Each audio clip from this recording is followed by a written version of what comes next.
Abad ke-19 menyaksikan munculnya nasionalisme di seluruh Eropa. Komunitas Yahudi yang menghadapi penganiayaan dan diskriminasi yang terus-menerus tidak kebal terhadap tren ini. Periode ini menandai lahirnya Zionisme, sebuah gerakan politik yang mengadvokasi tanah air Yahudi. Dipelopori oleh tokoh-tokoh seperti Theodor Herzl, Zionisme berusaha untuk mendirikan negara Yahudi di tanah leluhur mereka, Palestina. Tanah ini memiliki makna religius dan historis yang mendalam bagi orang Yahudi di seluruh dunia. Itu adalah tanah nenek moyang mereka, tanah Alkitab. Zionisme adalah tanggapan terhadap berabad-abad antisemitisme. Orang-orang Yahudi telah mengalami pogrom, konversi paksa, dan pengucilan sosial.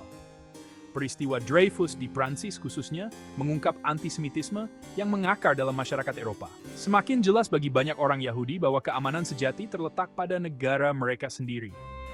Palestina pada saat itu berada di bawah kendali Kekaisaran Ottoman. Kaum Zionis mulai membeli tanah dan membangun permukiman di Palestina, meletakkan dasar bagi negara masa depan mereka. Para pionir awal ini menghadapi banyak tantangan, termasuk kondisi kehidupan yang keras dan perlawanan dari penduduk Arab setempat. Namun, tekad mereka untuk menciptakan tanah air Yahudi tetap teguh.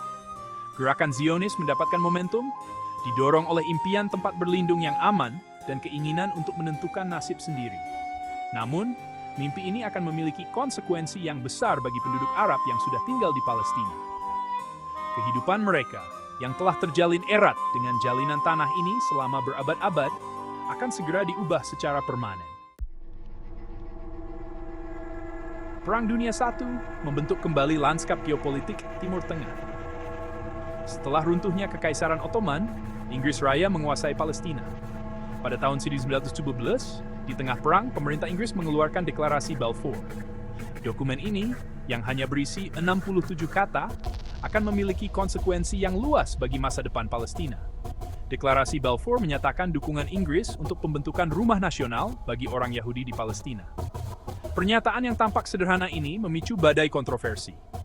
Deklarasi ini secara bersamaan menjanjikan tanah air bagi orang Yahudi, sementara menimbulkan kekhawatiran tentang hak-hak penduduk Arab yang ada. Deklarasi itu disambut oleh gerakan Zionis sebagai kemenangan besar. Deklarasi ini memberikan legitimasi internasional untuk aspirasi mereka dan membuka jalan bagi peningkatan imigrasi Yahudi ke Palestina. Namun, deklarasi ini juga menabur benih konflik dengan kegagalannya untuk secara eksplisit menjamin hak-hak penduduk Arab. Inggris, yang terjebak di antara janji-janji masa perang mereka dan kenyataan di lapangan, mendapati diri mereka dalam posisi yang genting. Mereka ditugaskan untuk menyeimbangkan aspirasi gerakan Zionis dengan hak-hak mayoritas Arab. Tindakan penyeimbangan ini terbukti semakin sulit karena imigrasi Yahudi ke Palestina melonjak, menyebabkan meningkatnya ketegangan antara kedua komunitas.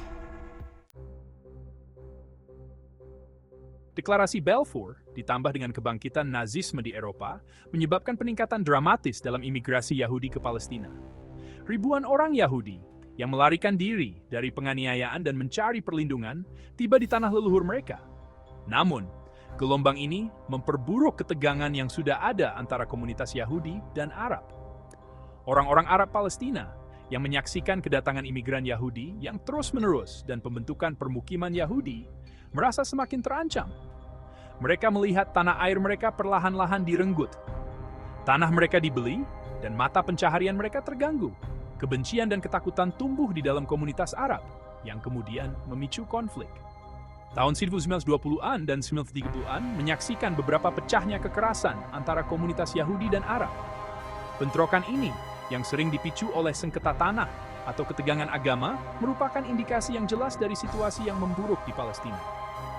Inggris yang berjuang untuk menjaga ketertiban menanggapi dengan kekerasan yang seringkali semakin memperburuk situasi.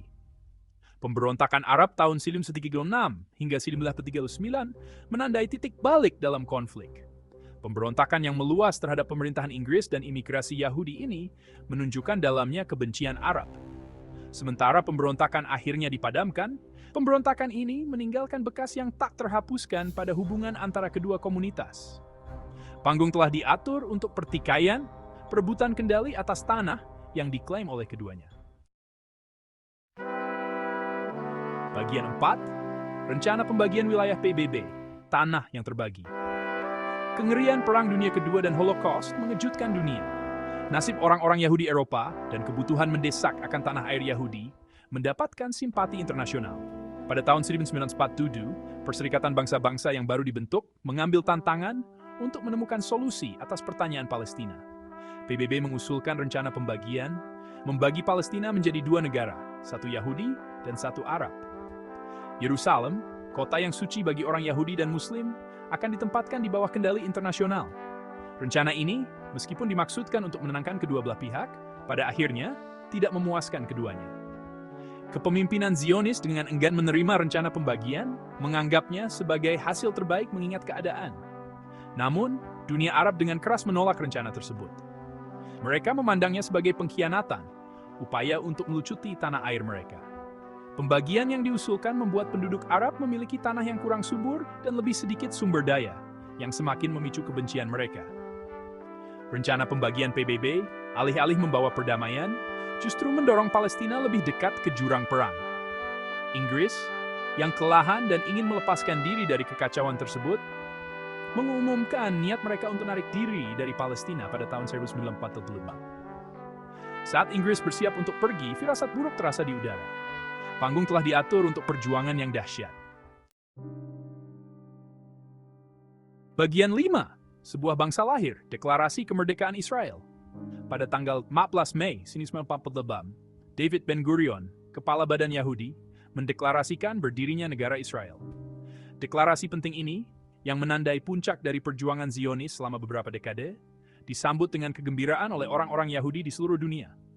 Namun, deklarasi ini juga menyulut api konflik di wilayah tersebut. Dunia Arab, yang marah dengan deklarasi sepihak atas negara Israel, menolak untuk mengakui negara baru tersebut. Tentara dari negara-negara Arab tetangga, Mesir, Suriah, Yordania, Lebanon, dan Irak, dimobilisasi dan bersiap untuk menyerang. Perang tahun 1948, sebuah konflik yang akan selamanya mengubah lanskap Timur Tengah, telah dimulai. Deklarasi kemerdekaan Israel memicu eksodus besar-besaran warga Palestina. Melarikan diri dari pertempuran dan takut akan nyawa mereka, ratusan ribu warga Palestina diusir dari rumah mereka. Eksodus ini yang dikenal Nakba atau bencana oleh warga Palestina menciptakan krisis pengungsi yang berlanjut hingga hari ini. Kelahiran Israel, meskipun merupakan kemenangan bagi gerakan Zionis, harus dibayar mahal.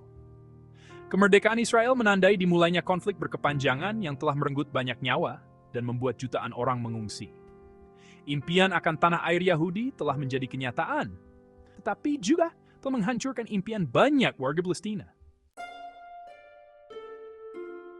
Bagian 6, Perang tahun 1948, sebuah bencana bagi warga Palestina. Perang Arab-Israel tahun 1948 adalah konflik brutal yang berkecamuk selama lebih dari setahun. Meskipun kalah jumlah tetapi tekad, pasukan pertahanan Israel yang baru dibentuk berhasil memukul mundur tentara Arab dan mengamankan kendali mereka atas sebagian besar wilayah yang dialokasikan untuk negara Yahudi di bawah rencana pembagian PBB. Namun, perang tersebut memiliki konsekuensi yang menghancurkan bagi rakyat Palestina. Ratusan ribu warga Palestina diusir dari rumah mereka atau melarikan diri karena ketakutan selama pertempuran. Desa-desa dihancurkan. Penduduknya tersebar ke kamp-kamp pengungsi di negara-negara tetangga. Nakba, yang terukir dalam ingatan kolektif rakyat Palestina, menjadi simbol perampasan dan kehilangan mereka. Perang berakhir pada tahun 1949 dengan penandatanganan perjanjian gencatan senjata antara Israel dan negara-negara Arab tetangganya. Namun, perjanjian ini tidak membawa perdamaian. Konflik tersebut, yang jauh dari selesai, baru saja memasuki fase baru. Garis yang ditarik pada tahun 1949 menciptakan realitas baru di Timur Tengah yang ditandai oleh pemindahan, kebencian, dan warisan abadi Nakba. Perang tahun 1948 memiliki dampak yang besar pada demografi wilayah tersebut. Israel muncul dari konflik tersebut dengan menguasai lebih banyak wilayah daripada yang dialokasikan di bawah rencana pembagian PBB. Sementara itu, rakyat Palestina tercerai-berai dan kehilangan tempat tinggal. Perang tersebut meninggalkan bekas yang tak terhapuskan di wilayah tersebut, membentuk lanskap politik, sosial, dan manusia selama beberapa generasi mendatang.